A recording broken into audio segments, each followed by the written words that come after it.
be on representing numbers and comparing quantities.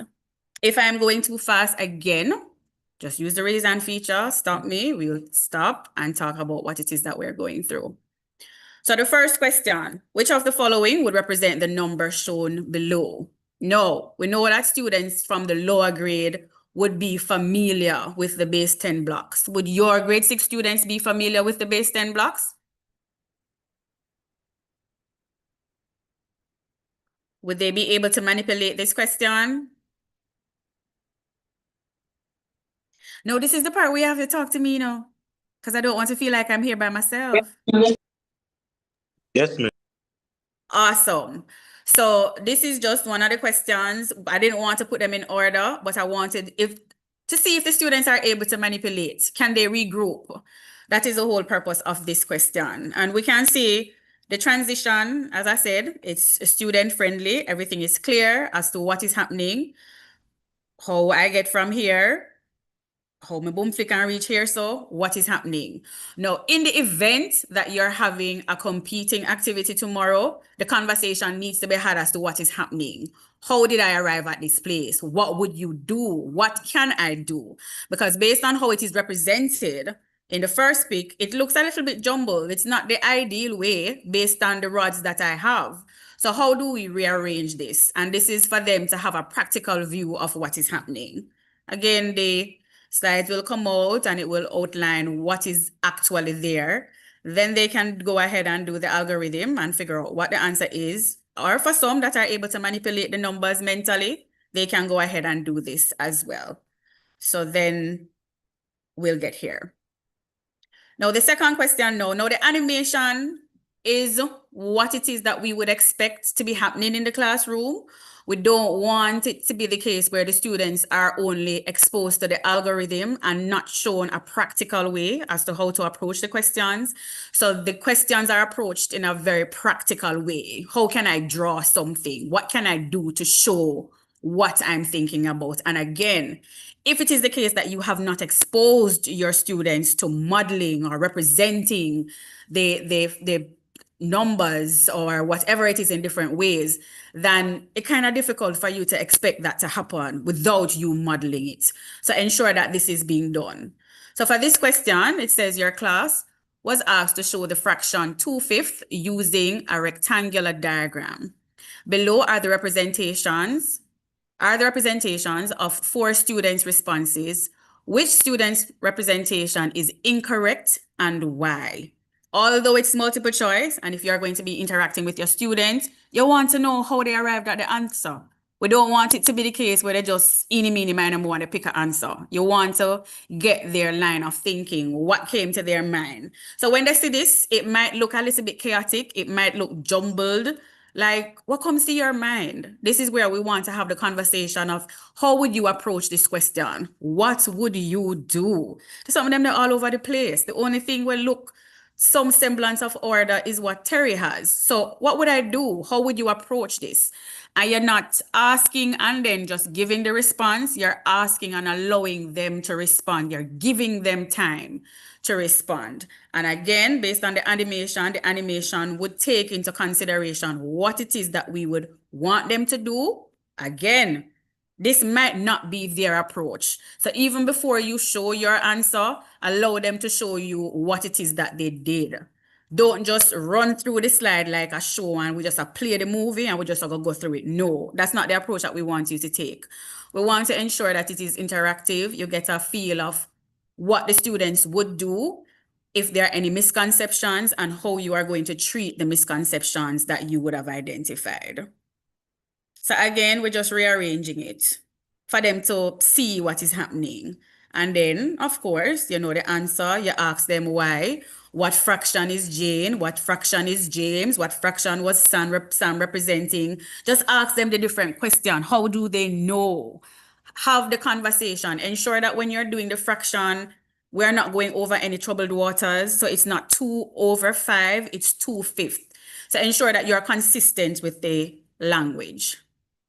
Any questions so far? Is everyone with me?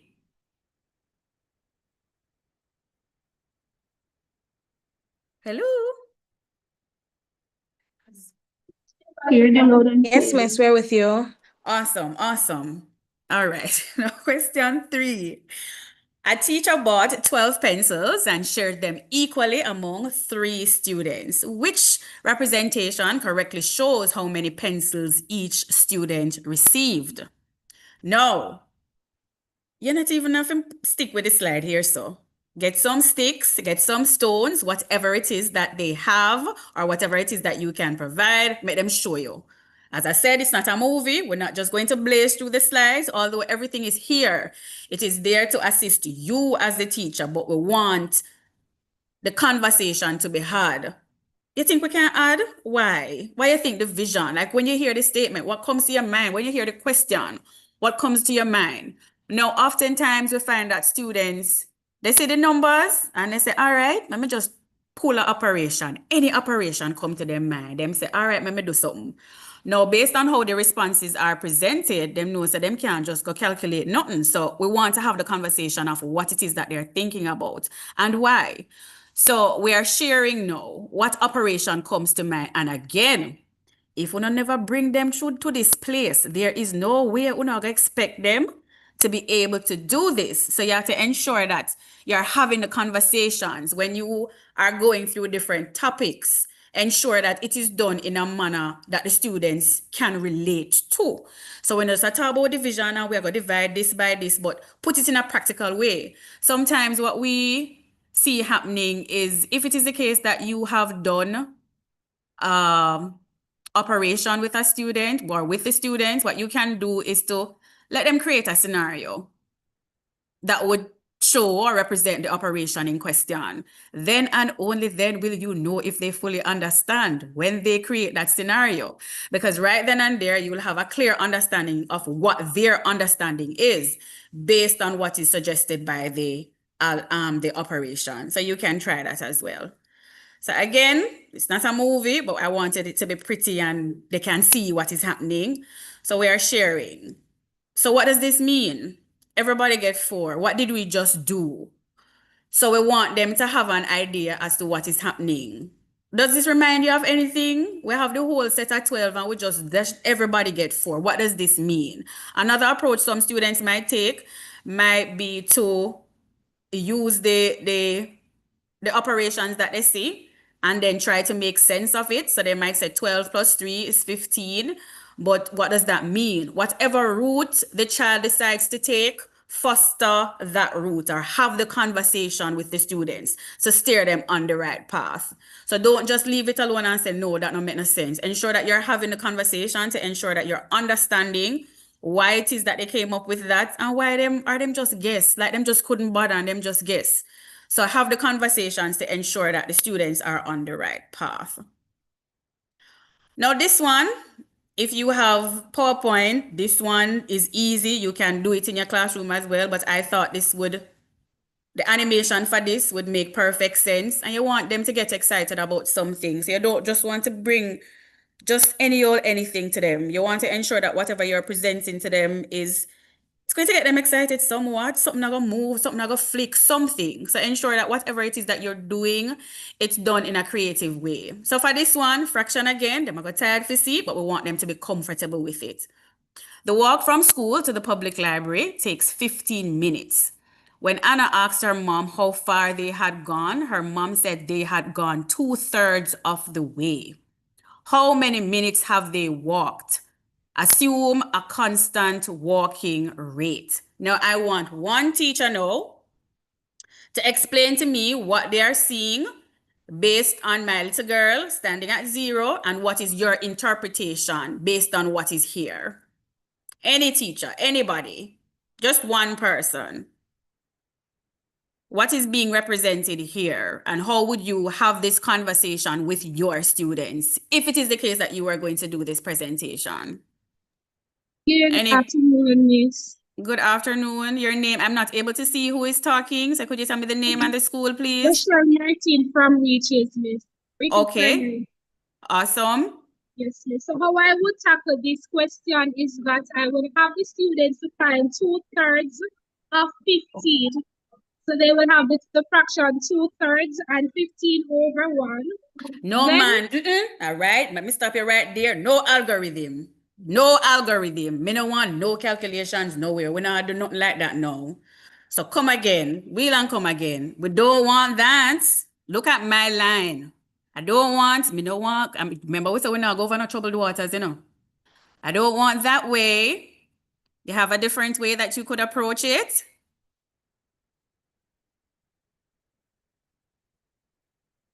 Yes, Miss Walker, Yannick Walker, your hand is raised. Go ahead. All right, good afternoon, everyone. Yes, Good so Yannick Walker afternoon. from Spalding Primary. So, using what we have here, this is a number line, which is Mm-hmm. used to show fraction. So, you know that it's basically telling us that it is been broken up into pieces. So, All right, along this wait, number wait, line, wait, wait, wait, wait, wait. Let me use my cursor here. So this is what? From my girlie moving from here. You see my cursor? yes, From here to here is it what? tells us it's so that will be a first stop there. So it So tells us what does this first stop represents? What it is would therefore represent? represent 5 minutes. But what I would want No, to man, me no find want. All them, right, as a fraction now. What is it? Oh, you know, oh, say as a 5 minutes. fraction. Mm-hmm. Oh, you Oh, know, I say see, 5 minutes. because that would be one stop from out of the journey continuing. So, oh, you know, say 5 minutes though. So, what to the spot here in the middle here, so? All right. Plus the other ones too. Right, that's true. So how we figure it out. So as you Mm-hmm. said, these are some of the things that we would look at. So using the start place or the Yes. start So, I want to point, know what is we this want to representing? know. What is this piece right here so representing? This little line right here, so. What is that So representing? Yes, you would have said 5 minutes, but what mhm, else? What else can you tell me that it is representing? What of the walk? that would represent 1/3 of it because Awesome. And you said that is what we're trying there to are three figure red out. marks. So And the middle one here, so the now 3 would be what? points, This one right two here, so of would the be what? three, two of the three, so 2/3. No, ma, this one right here, saying in the middle, yes, sir. Right, yes, sir. No, no, man. which The reason why represent I'm saying that is because using the red mark, what I am Mm-hmm. looking at is that there are three different pieces separated I in the should have middle. used a different color. Maybe I should All have used a right. different color. So this one right So, here, so look at my cursor again. Tell me, what do you mm-hmm. think this is representing? This right A here. half. A half. That Awesome. would be a half. Awesome. Yeah. Okay. Okay. So when you're taking them through, thank you so much, Miss Walker. When you're taking All them right. You're through, we don't welcome. want to go directly to the algorithm. We want to have the conversation as best as possible. We want to bring you in. You realize how Miss Walker would have made mention, and the first teacher from Riches, I don't remember your name, Martin. I don't remember the name. The language, we have to be consistent with the language as best as possible. So we want them to see what is happening. So yes, we can do the algorithm, and not everybody is good at the algorithm. So we have to create different pathways for the student to venture off, because not everybody is good with the algorithm. And then some persons might see the fraction, pulling the fractions apart as better, because if I'm going for an extended journey and it's 15 minutes and I went 2/3 of the way, then what is the whole? How much time is left? What fraction is remaining? So having that conversation, allowing them to see what is happening and how we get there. So Miss Walker, if I hope I get it right, would have said the first stop that she's seeing is 5 minutes. But how do you know that it's 5 minutes? How did you arrive at the 5 minutes? So you want to pull from the students as much as possible. Sometimes we like to think that the students come blank. They don't. They really don't come blank, but we just have to know how to ask the right questions in order to pull what it is that we need from them. And it's our responsibility to pull from them as best as possible. So again, once you have the PowerPoint, you can do all the animations. You want them to see what is happening. What I did was to break it into thirds. So this is 1/3, this is another third, and this is the third third. So we break it up into parts. So if 15 is shared into 3 equal parts, how much is each third? So you want them again to share. And again, not everybody is going to get it right off the bat, and that is okay. as the teacher now, as the facilitator, you have to know how and who to ask the different questions for them to see what is happening. And that is fine. And then we know that, all right, then if we're breaking up it into thirds and each third is 5 minutes and we would have gone 2/3 of the way, then it would definitely be 10 minutes that we would have covered. Any questions? All right. Now this one is one that I love, and let me tell you why. Students see the number 45 and 30 and say, yes, I have to do something with this. Anything at all. Whatever operation them see, they're going to do something with it. Not taking into consideration the units that are there. They're no business. Them say 45 and them say 30. And we are going to do something with those two. Says that I'm going to add, subtract, multiply, and divide. But whatever operation will be done with those two or whatever other operation I have. But some operation will take place. Now, what the students have to understand is that we can't just go ahead and multiply kilometers by minutes. What are we really going to get there? Do the students have the understanding of how to approach a question like this? So a school bus takes 45 minutes to travel 30 kilometers at the same speed. How long would it take to travel 50 kilometers? No, again, anyone, what is the approach that you would take here?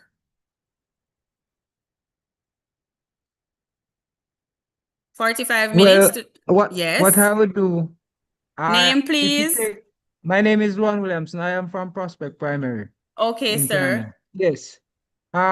If the school bus takes 45 minutes to travel 30 kilometers, then I would probably say, I would say 30 kilometers would have in 3/10, just for argument's sake. Because I'm trying Okay. to associate the minutes with the distance. So I'm trying to say then 15. What other tree do I see tree in the minutes, in the time, as or I see 3/10 in 3 All kilometers. right. All right. All All right. right. So I get what you're saying. Yes, I never looked yes, at it so I that way, can but yes. associate no. I can associate 3 10 minutes, and I can I mean 3 10 kilometers. All 3 right. 10 Thank you. kilometers, and I can also see in the time 3 15 minute All spans. right. So one 15 Awesome. minute span, 1 15 minute span would be for 10 kilometers. So therefore, if it's 50 kilometers, it would be 15 times 5 times 15, 15 minutes. That would give me the 50 kilometers, because then I have 10 minute spans. So I'll have to have 15 15 minutes. 15 of those 5 as well. 5 by 15 as well. So All right. that would be about, say, so I'd want 2 more 10 minutes from 30, so I'd want 2 more 5 minutes, 15 15 minutes. minutes from 45. So that would Uh-huh. be 30 and 75 minutes. So it All would be right. 75 minutes to All give me the right. All total right. I 50. didn't look at it that way. My approach was different, but I didn't look at it that way. I went to the simplest point. But anybody else has anything else to share? What your approach would be? Miss Walker, I saw your hand was raised. Go ahead, Miss Walker. Edward, I'm laughing. I'm saying, oh boy, because he was finished. So, I was saying to myself, first thing first, this question, it cannot be just done because the units are different. So it cannot just be done looking at it. So I have to find a pictorial representation for the students to understand it and see it. So I have to break it down. Well, is either I'm going to use a number line or first write down the important information, look at the units so that we emphasize that with them. Because whenever we have our sessions, we always try to go through and do that. So we want to ensure that we highlight these little information, the important information. Because as you said, they'll just say 45 and 30 and just take it, but Exactly. you can't just say 45 and 30. So you have to write down the important detail and then go along, and then you use up the pictorial representation to travel along to solve. But I would prefer to hear your way of solving it this time. Wait, that's who share mine. Here's one other hand. Or I don't want to mess with the last name, but Johnson, and the last name starting with, or is it two last name? I'm not sure. Your hand is raised. Go ahead. Good afternoon, Good everyone. afternoon. Could you pronounce your last name? Is that Well, my name is Odian Johnson. Diane? Okay, I didn't want to mess it up. Okay, what is your approach? What would your approach be? Yes, so first thing I would ask the students what information were they given and what is it that they need to find out. And then probably I would ask them if it took 45 minutes to travel 30 kilometers, what would you try to do to figure out how many minutes it takes to travel just 1 kilometer? Mm-hmm.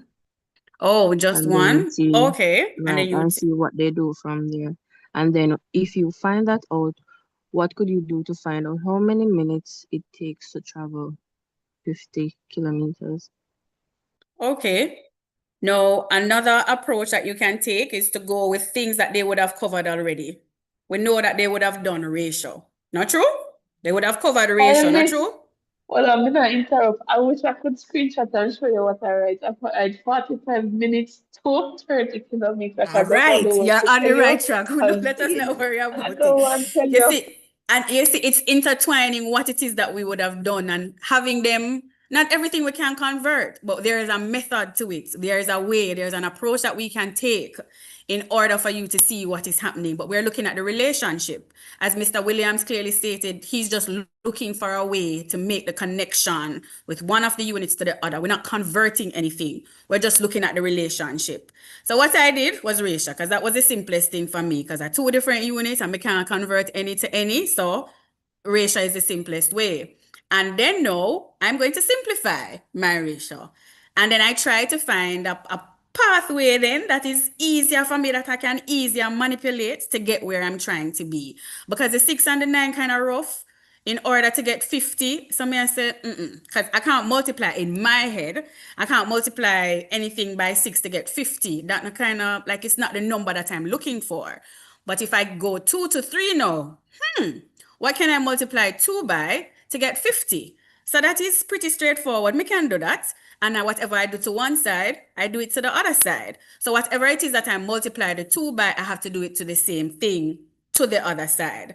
And that's how I arrived at 50 kilometers will take me 75 minutes. But what this goes to show is that there's not just one way of approaching it.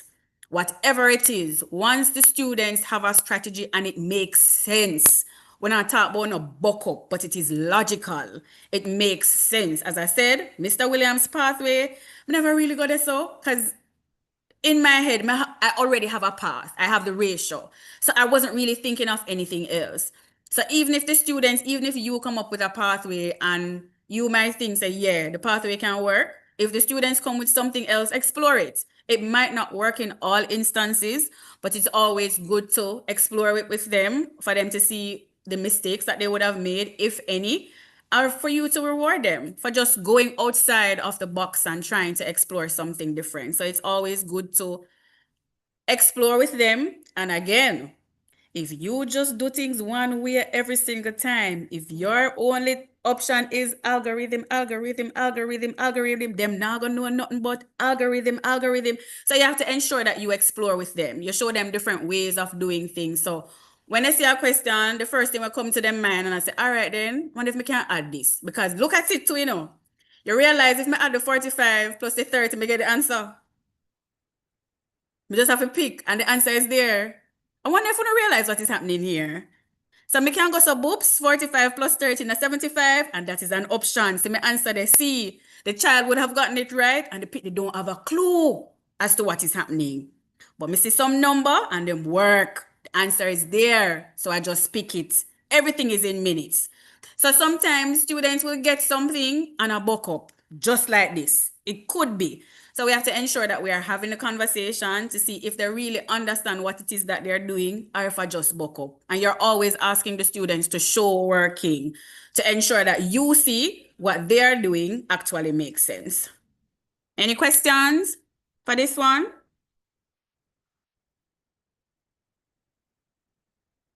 Okay. Moving on to question 6.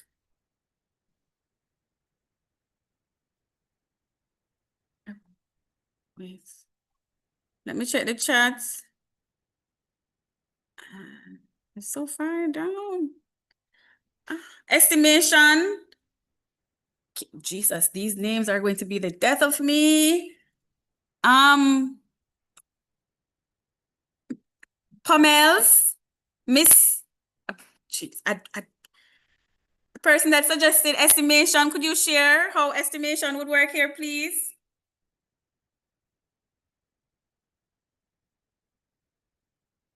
Good afternoon. Yeah, man. Good afternoon. Yes. So based on the numbers, right? Yes. So it's a ratio of 4:30 to 45. So estimation, in fact, you can look for the difference based on the numbers that are there presently. You realize that the distance is basically off more than the time. So you can use an estimation to know that the answer is gonna be a little above 50. So if the person Okay. could have estimating, they would know that the answer has to be 75 because the distance is greater than the time by a certain amount, of a fraction or a percentage. So based on you looking at it's 45 to 30, so you realize that the distance is slightly above or is the time. The time is slightly above the distance, right? So if Yes. you write time and distance and you look at the difference, then so you would have the 50 now over where the 30 is.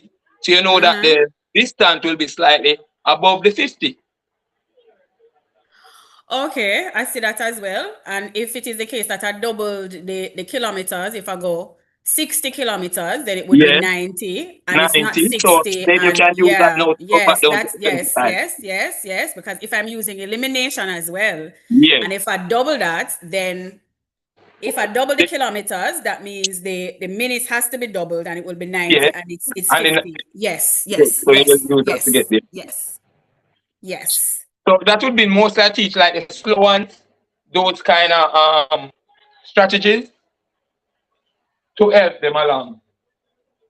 To use Okay. the like double or half, I like to use half or quarter or double to see where they fall and then they can make a intelligent we don't really call it guess, but intelligent It is a choose guess, sir. I guess them I it's guess not guess, same way. but we Yeah, are doing man. something to guess correctly.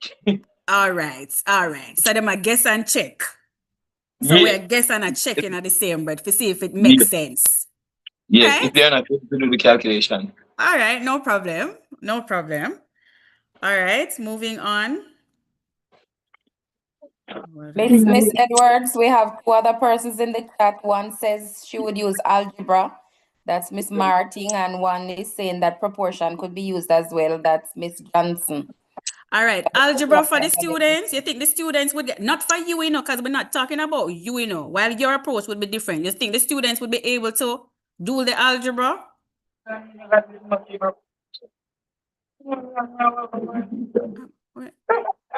Someone's microphone is open. Mr. Pummels, oh, well, he closed it now. Okay. Thank you, Mrs. Bennett. Still waiting for the answer regarding the algebra and what would be the approach. Tell me your equation. That's Miss Martin, Miss Rochelle Martin. Regrouping. How would you regroup? Regrouping, Miss Richards, how regrouping? Good afternoon. Good afternoon. This is Brittany Richards from Roosevelt Primary. For me, Okay. I would allow my students to explore, but one of the ways I see where this could be broken down is by breaking apart the number into what groups you think. Ask them to think about what groups they think they could break the number in, which could start with the kilometers or the minutes, but ask them to break the number because some of them could think of breaking the number in groups of 10 and then like what Mr. breaking- Williams did and make the connections. Yes. Okay. Awesome. I'm still waiting to hear the algebra approach though. Thank you, Miss Richards.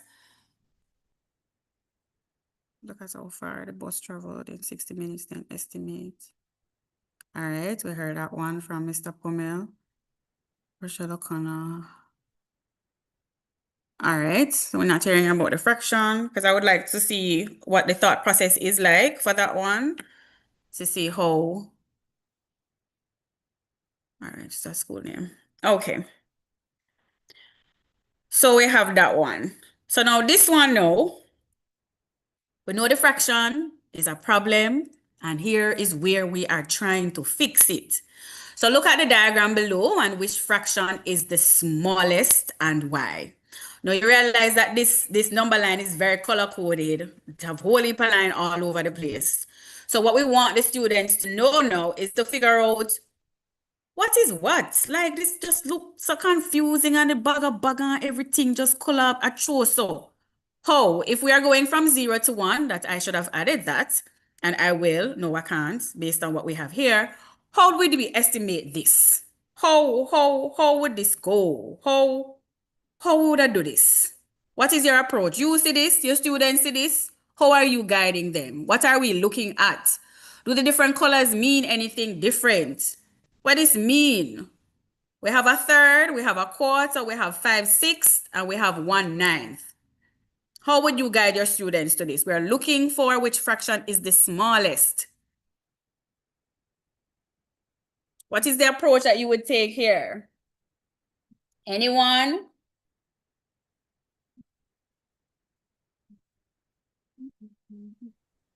Good afternoon. Good afternoon. Marcy Smith from Frankfield Primary. What I would do, I would rename the fractions so that they have a common denominator.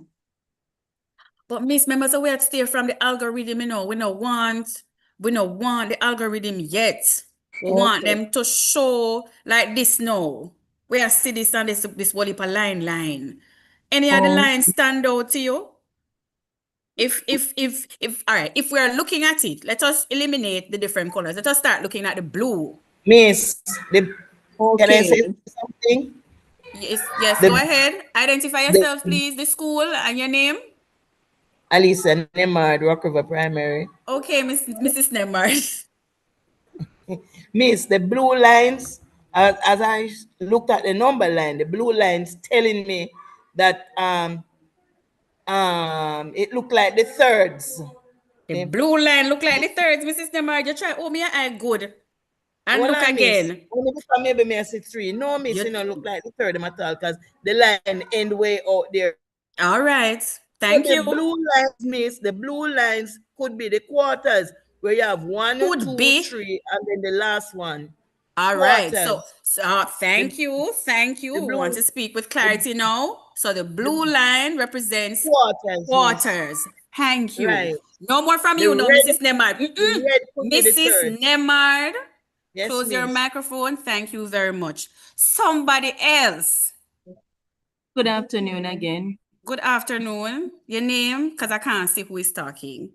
Brittany Richards, Roosevelt Primary. All right, Miss Richards. The red lines.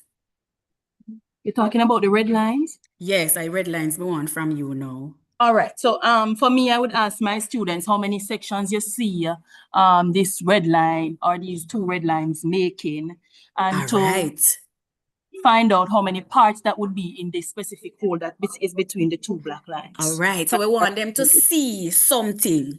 How the blue lines cut the one line into 4 equal parts. What that means for each blue line, each section there. So the conversation we need to have the students understanding outside of the algorithm, how it is that we approach this. Mark you, This might be challenging if they got something like this because we know that them not gonna draw the line straight and everything not gonna equal, but it's for us to show them the different representation. If they have a piece of paper and them fold it, what we do?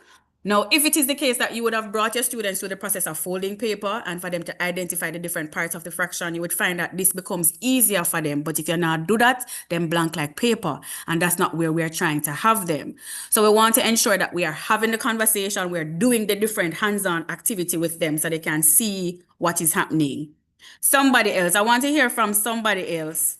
Good afternoon. Good afternoon. Melanie Chambers, right? Thompson Primary and Infant School. Yes. So I'm seeing, you want me to do the yellow? Go ahead now. Go ahead now. I'm seeing the yellow representing 1/9. Why 1/9? Because that is the smallest distance from the starting point to where the yellow is. All right. So okay. I kind of estimated it and said I could get 9 of this distance straight down to the end. And then 2, you see what we want to bring the conversation around now. When we look at 8, if I look at 1/8, what is 1/8 in comparison to a quarter? Right. So you see, you want them to see what is happening. So when we talk about the fraction in an abstract, you want them to be able to see what is happening. So bringing it real for them, if you not have the background knowledge, remember say you couldn't figure that out, your 1/9 could be anywhere. You understand what I'm saying? That's so if the students are not brought to a place, you can't expect lower your expectations. If you're not bringing them to a place where they can discover for themselves, you need to lower your expectations. So if you're bringing the students, no, your expectations can go anywhere. But if you're not taking the students on journeys like this, lower your expectations. You're expecting too much because remember, if I ever forget that algorithm, that is it. If I don't remember what it is, what I must do, what I must cross, what I must multiply, that is an issue. But if I know how to do something, if I can create the practical aspect of it, it is easier for me. So we are going through, so the conversation I want you to have is to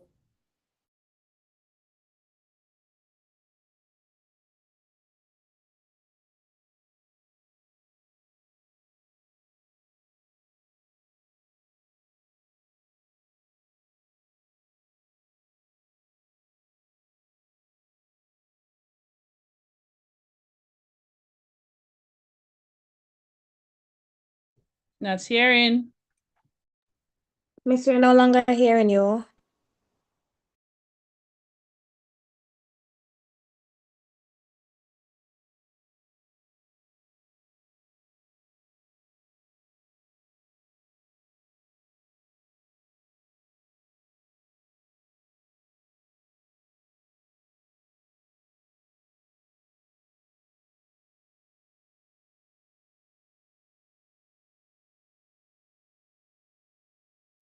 All right, colleagues, I think we have lost Miss Edwards for a little bit. She's back in now. Okay, so I was here talking to myself. Let me start resharing. Tell me the last thing that you heard. Are you seeing my screen? No, we're not. You're not? Wait. Miss. Let me go back. It's raining, and you know how flow gets busy when it is raining. So I'm so sorry. What was I saying again? I totally forgot. The conversation that we're supposed to be having with the students. Yes. And not Expectations. them abstractly. All right. So ensure that you're folding papers with them. Ensure that they understand what is happening. They can manipulate it for themselves. For schools that have the smart board, please to go in the room and use Toy Theater. There's that app Toy Theater. It has fraction strips. You can go ahead and have the students showing you. Or there's always the good old paper, having them fold the papers for themselves to see what is happening. So ensure that you're using the resources as best as possible. I hear that you're still not seeing my Afternoon again. screen. Good afternoon, sir. Yes. One idea that I use at times to compare fraction is I actually do the diagrams That me do. They draw, but what I do is to like encourage them to draw the same shape diagram, the same size. Then we cut them accordingly, and then when we shade, we will be able to see which one is greater or which one is less. All right, Mr. So Pomel, let me tell you what the problem I have with that. Yes, yes, I like the idea, but when they draw those shapes, how them look to you? Be honest now, when them when draw those most of the shapes, time we have to guide them because we try to you use the see? rule and say, all right, we're gonna use the 1 inch. So we draw a box that is 1 inch, So let me tell and you then now, for lessen yes, the gray hairs that you will get from the stress of them, of monitoring them to ensure that all of those shapes align, get some yes, construction paper. Now you yeah. can I use do the use the width paper of the folding, you know. ruler and make them fold it. You see the whole heap of drawing and coloring, some of them are Yes. going to lean, the line now go straight, it now go measure up good, and we don't want the hard tape, Okay. we don't All want the right. So extra. what I mostly do? Well, I'm talking about the slow ones. Like, you know, the faster ones, they will be okay. So some of the time I use like the grid paper to help them to do the drawings. Ah, now you're talking. Now you're Yes. So they talking and draw the ensure shape that on the the grid grid paper, paper, and then they will be able to identify it. And I wait, try grid paper or graph paper? the one with the little box. Yes, the graph one. Looking. The graph paper. Okay, so any one of those, once the Yeah. squares are The equal, they squares can are there. use. Yes. So then, And and I then, try to just to get them to see the half different from the quarters, yes, man, or and show make them them how they. color. Make them Yes, color something, write the fraction name on and especially something. when I'm doing the equivalent fraction, I use it because the quarter will be showing the two heats, and they will be seeing that it's the same thing. Awesome. Once the students are exploring, that's what we're emphasizing. We don't want it to be the case where you have the resources and you're not using it. And even if you don't have the resources, there's still no excuse. Fold the paper, man. Make them come with them own paper. You can cut it up and make them fold it. But ensure that there's something, they have a representation. Fraction not supposed to be abstract. And then have the conversations because, as I said, the students don't come blank. So sometimes you'll have the conversation and you remember how we used to cut orange and the top little? Show them it. It cut in a two, yes, but are these two equal parts? Them are gonna tell you no. If it's not for math only, is the fact say you are get more than me. If for nothing else, it not share right because you are getting more than what I am getting. So you need to bring it to life for them to ensure that it makes sense. Mark you, there are some students that are there based on the guidance that they would have gotten prior to grade 6, but there are some students that are not there. And we have to be mindful of the conversations that we have and the language with which we use. Me can't visualize 3/2, but 3/2 I can see. 3/2 I can create a mental picture. So if you are constantly telling the students to go over troubled waters and you're expecting them, boy, may I do this so long, I may not understand how them not get it. Them not understand the troubled waters either. You have to be mindful of the conversations that you have with the students and not just take it for granted that them supposed to know, say, 3/2 is the same as 3/2 because one I can visualize and one I can't. So we just need to be mindful of what it is that we're doing. All right, we have Johnson, your hand is raised. You can go ahead. Also, miss, when comparing fractions, we could also, if we have like fraction circles at schools to use as manipulatives, probably the teachers could have them in the class and say, for example, you take a fraction piece that is representing a quarter and one that is representing a third and just place them on top of each other Yeah, and it ask the really student what they not hard. notice. And even if you have it, thank you, Miss Johnson. If even if you have like you know want to do whole heap of printing or the school does not have the resource, print them, laminate them. Laminate it and give the students because we know so them hands sweaty and their hand never clean and like we know what it is. So get what it is that you can, laminate it so you can always reuse what you have. But Joan just said the school now, so you're now, and the students are going to be at a disadvantage. So let us not take that approach. There was another hand that was raised. Miss Smith, still want to share?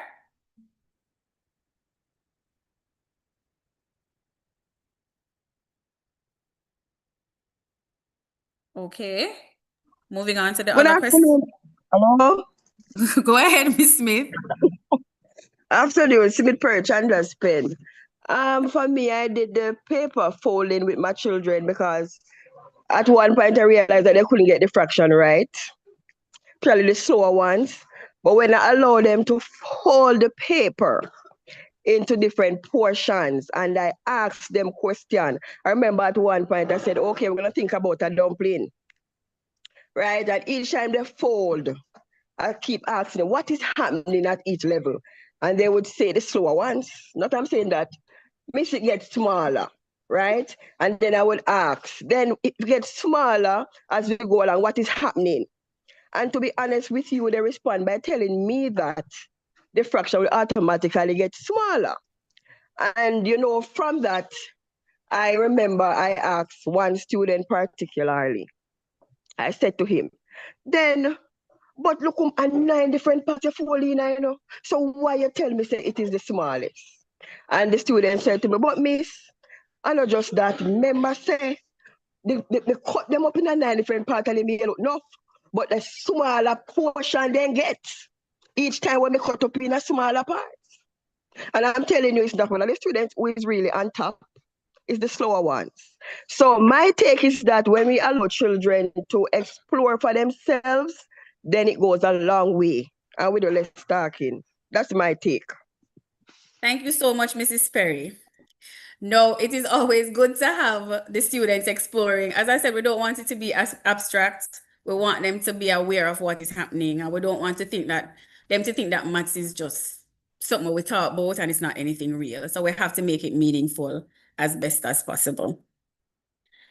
So here we go. This other one is which diagram shows the ratio of shaded to unshaded parts as 2:1. No, pretty straightforward, but them are gonna give you something. Some of them are gonna carry you out a C and tell you some different things. And here is where we come to guide them based on what it is that we would have done before. So the guidance is always necessary. What are you seeing? Allow them to represent it and tell you what them see. Write it as a ratio. Let me see what you see. And then the guidance is provided from there. Now, what I'm seeing here, I mean, it's nothing 2:1. Is there another way of representing the ratio? Can any of the ratios be simplified? And then you have the conversation of what it is that we can do, and we work from there. Miss, before you continue, I'm not sure if it is my laptop, but I'm seeing a little black thing covering the information. All right. Everybody seeing that, or is my laptop? Yes, I'm seeing it also. At the top? Yes. Yes, right where the information is, which diagram shows the... All right, better now? No, it's still there. Better. Okay, No. it's gone now. Okay. Thank you for that. Answer the bottom. All right, so moving on to the next one. We don't have a lot of questions, What is the conversations that will come from them? The different ways that the students can visualize things outside of the algorithm. We want to stay away from the algorithm. We know we're not saying it is dead, we're not use it again, but we want to ensure that the students have a different approach. Here is one. Farmer Brown found that he had 2¼ liters of liquid fertilizer. It takes 3/4 liter to make a tank of mixed fertilizer. How many tankful can he mix? Justify your response. No. Well, this one, no. Depending on where you are. Them know about the fertilizer, And best believe, say, them know how the mixture go. Depending on how it is that they interact, if their parents are farmers or whatever the case. So we need to ensure that whatever it is that our students are exposed to, we bring it to life for them as best as possible. Now, how it is that we represent this 2¼ now? What it's going to look like? When you said that, is there another way? Do you want to change the fraction and put 9/4? Could they see 9/4? If you tell them 9/4, could they see 9/4 for 2¼ Would they be able to see that? Now, these are the things that you can do if you want to stretch them or get them to think about what is happening. Can they see it? Because at the end of the day, when we're looking at the fractions, we don't want to look at it in one Yes, particular way. You want them to see the different ways that it is represented. So yes, we say 9/4, and the students should be able to tell you that, yes, this is an improper fraction, but can they represent 9/4? If me tell you if you represent 9/4, what y'all gonna do? Me give you 2 pieces of paper or 3 pieces of paper, represent 9/4 for me. What would it look like? Would they be confused? Would them say, Miss, I want Miss a talk about, we don't want no calculations. I want you to show me what 9/4 look like. Represent it for me now. These are the conversation. These are the kind of stretch and pull that we want you to stretch and pull the students, just to have an understanding that they understand what it is that they're doing. They understand how an improper fraction becomes a mixed number. What happens? We're creating wholes. So that is the kind of Miss, conversation that we want to have. Yes, dear? just a moment. Like for me with the two quarters, the 2¼ liters, what I usually do, because I have some fraction manipulatives, I would allow them to use the fractions to show the 2 whole and the quarter. And then we talk about the quarter being the fraction, and we say that, okay, so if we have a quarter of the fraction, how you think you're going to cut up these 2 wholes? And they would say, Miss, since we have quarter already, we can cut it in quarters. So right there we get the quarters. So then I would ask the question, how many quarters do we have there? Okay. But So they the would, students also need to realize, like, what makes a whole a whole? So if I yeah, give you 9/4, how many of that gives you a whole? So it's the yeah. transition for them, not just the algorithm, but for them to see what is happening here. So that's That's why this representation is this way. So we that is have two. You go ahead, Mrs. Namar. that is why when I'm changing from a mixed number to an improper fraction and an improper fraction to a mixed number, I don't really use the algorithm as said. I would more use the diagrams or the fraction pieces, and then they would put it in their algorithm for me. So most of the time I use a hands-on thing for them to see it, and then they could tell me now, how could we do it another way? Which operation we could use to do it and all of that. Okay, awesome.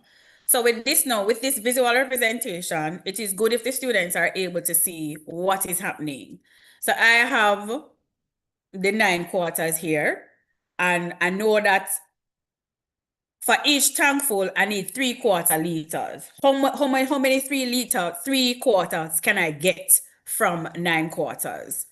So having that conversation with the students for them to see what is happening, showing them the visual of what is happening outside of the algorithm, because some students might not be able to do the algorithm here.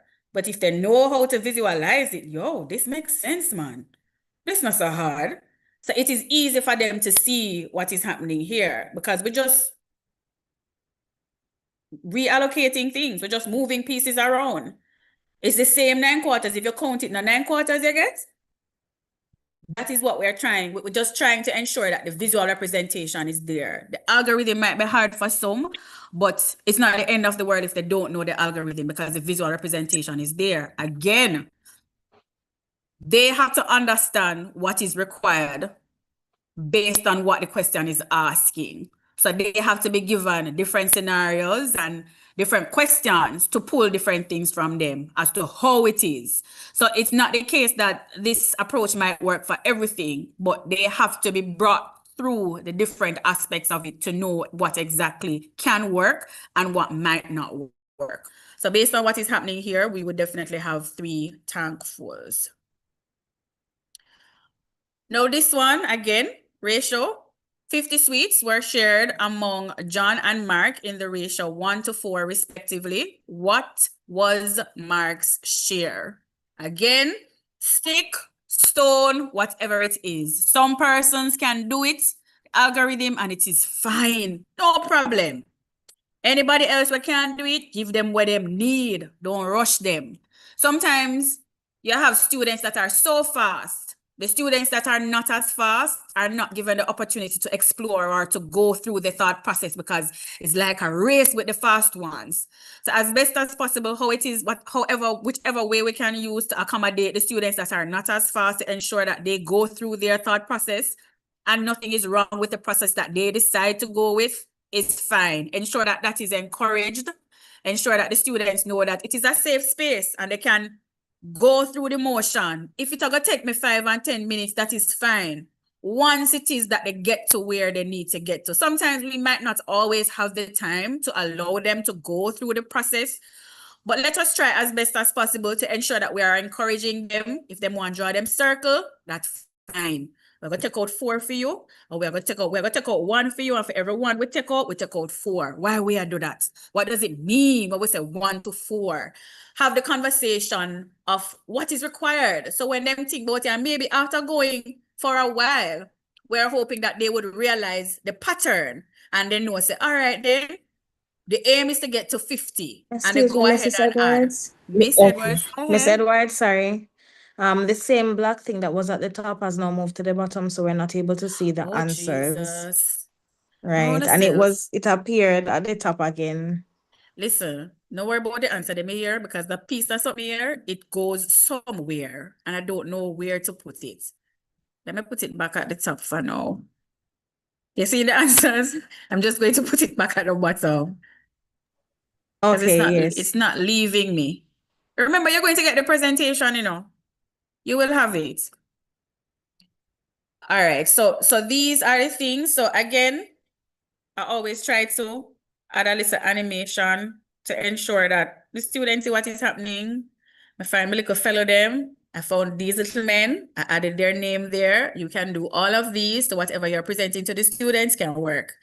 We're inclusive. So this young man, Mark, is in a wheelchair. Don't worry about him. He's going to get his candy just the same, and we distribute them. For the students that are not as fast, you can allow them to pull them out, pull one to the other, and then at the end of it, let them count it. Whatever way it works best, it's fine. You can go ahead and try that, but it's just for them to see what is happening. When we talk about ratio, we say 1 to 4, what we really mean. What we mean by that? So allowing them to see what is happening here. So this one now, again, is the strips, and it's just redistributing. The strip with the smallest fraction shaded is, and they're nothing fancy. But we know, say, once it jumble up like this, it's going to pose a problem. What is your approach? What are you going to do about it? All the strips are the same length. The only thing, some just cut up in more pieces than others. What does that mean? What fraction do we see? Allow them to come up with a fraction name. Identify the fractions that are being represented. Just pull from them as best as possible where this is concerned. So we have a third versus a quarter versus fifths, and then we have 6. So what is it? We want them to see this. We just want them to see what is happening where this is concerned. Then if it is the case that we relocated the pieces, so if I moved a little yellow piece and put it on the other side, would it make a difference? Having them visualize the different ways of representing it. And not everything they'll be able to draw, and not everything they'll be able to take up and move, but am I able to visualize what is happening here? And that is the conversation that should be had here. And for this last one, a caterer is preparing juice for an event and needs exactly 3 liters. Available are containers of 2 liters, 750 milliliters, and 500 milliliters. Which combination will not give exactly 3 liters? I don't know how many of you would have been in the classroom when that exam came out. I think it was grade 5. And they were planning a party. And there was something there about some juice. And the students they were supposed to calculate, man, and tell you how many bottles of juice. But I think the juice only came in liters. Listen, you wouldn't see some of the answers on the paper. Them are gonna go at the shop and they're gonna tell them to throw out some. The whole idea of not being able to get a portion of what is stated baffled them. So to ensure that the students understand certain things, how do we, in a situation like that, if I tell you that I only sell a liter and you want 1 liter, what you gonna do? Is either you're gonna left with soda or you're gonna bite.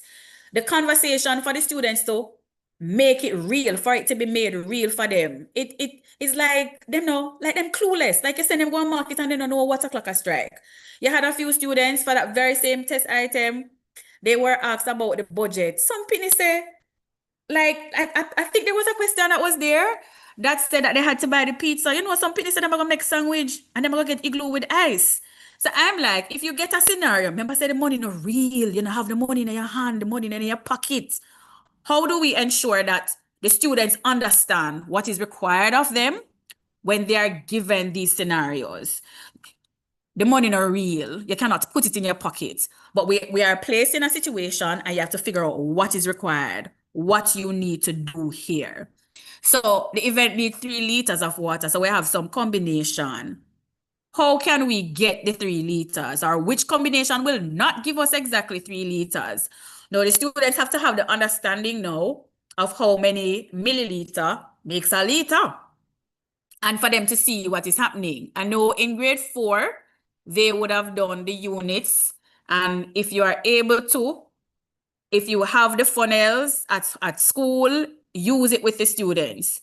You see the bottles, if you're going to use the bottles, ensure that you mark off the containers, because you can't full it to the top, full it to capacity, and then I'm going to tell them, say, this is like the bottle says 500 milliliters, and you're going to full it to the top. No. Which water you ever buying it full? It's full to the cover. So having an understanding of what is required, that's why I would more than likely suggest that if you're going to use the bottle, ensure that you have the marking as to where the 500 milliliters would be. So if you have one funnel that has or a measuring cup or whatever it is that you have at school, or you can bring from home and give to the students so they can say, all right, then this is it. And let them do it for themselves. Not for this question now, But I'm saying outside of this, when this is being explored in the classroom, make it as practical as you possibly can so the students have an understanding as to what is happening. So when they see these questions, seem like, oh God, what do they mean? Or they don't get confused about what is happening here. So ensure that the students know how to manipulate, how to convert the different units here, or exploring. When I say a liter, what does that mean? If I ask you to represent a liter as milliliter, what would it be? Can I represent a liter as milliliters? What would it look like? And if it is the case that they struggle, so you have to go skip the question and review that. That is something that you would have to look into. But I tell us, you're going to tell them the answer now. Leave it alone. If them not get it, or so. Make it practical for them. Let them go through the process. Take them through the process so they can see it for themselves. The aim of all of this is for the students to understand that there is not just one pathway to get to the answer. And it's just the pathway that they're most comfortable with. We also don't want to tell the students that this is the way I did it in class, and this is the way that you're supposed to present it to me.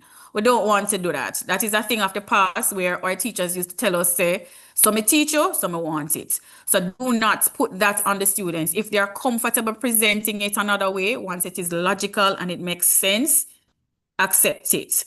So ensure that the students understand the different ways of representing. The students know once they're given a particular question, how to approach it, because you would have exposed them to enough that would allow them to manipulate the different questions that they would have received. So this is the last question. This is a little bit long. It just goes through the process of how to represent the different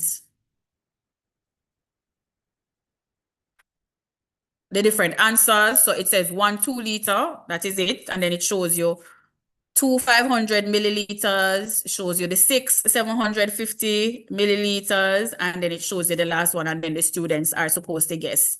If it is the case that you are doing the presentation with your students and you don't want to take this route, you can always also make it practical for them. You can skip this one and make it practical for them. Give it to them. Give them the answer. Give it to them. Give them and tell them to figure out which one works and why. Miss, but the thing is, me. Yes, there. So which one of those is the answer, Miss? Remember I said, which combination will not give exactly 3 liters? Exactly.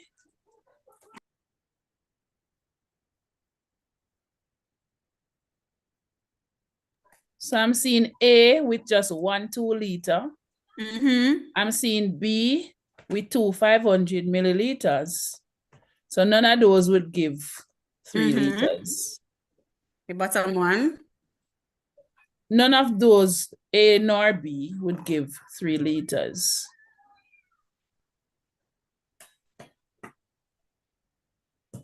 I'm not seeing the entire response. I moved it. I'm still not seeing it. I'm not sure what is happening. But if the question is asking which combination. No, it's 4. Look at the representation. 4. Answers are no. Look at the representation. It's supposed to be 4 500 milliliters, 2 100, 2 liters, and 2 500 milliliters. I'll fix that. Thank you so much for pointing that out. Look at the representation. Okay. Don't look at the answers. Thank you for that. Look at the Okay. top. You see the top where the red is? Yes, I'm seeing. So it's supposed to be 2 liters plus 2 500. Okay. Then the 6, yes. Okay. So I'll fix that. Thank you so much for that. So the answer is supposed to be, the only one that is not supposed to give 3 liters is D. With that combination.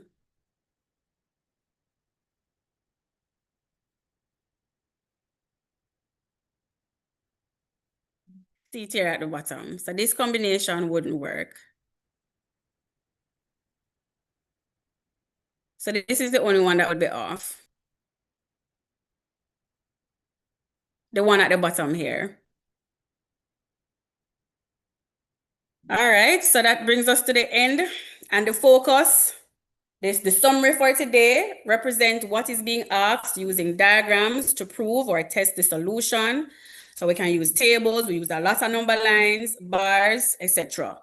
Using diagrams is a good way to organize and visualize your thought process. Again, yes, I'll be presenting this to the students tomorrow, but if it is the case that you are not taking the students through the process, I'm going to encourage you from now to start taking them through the process, taking them through the different ways of doing things, not just the algorithm, but the different pathways that they can take.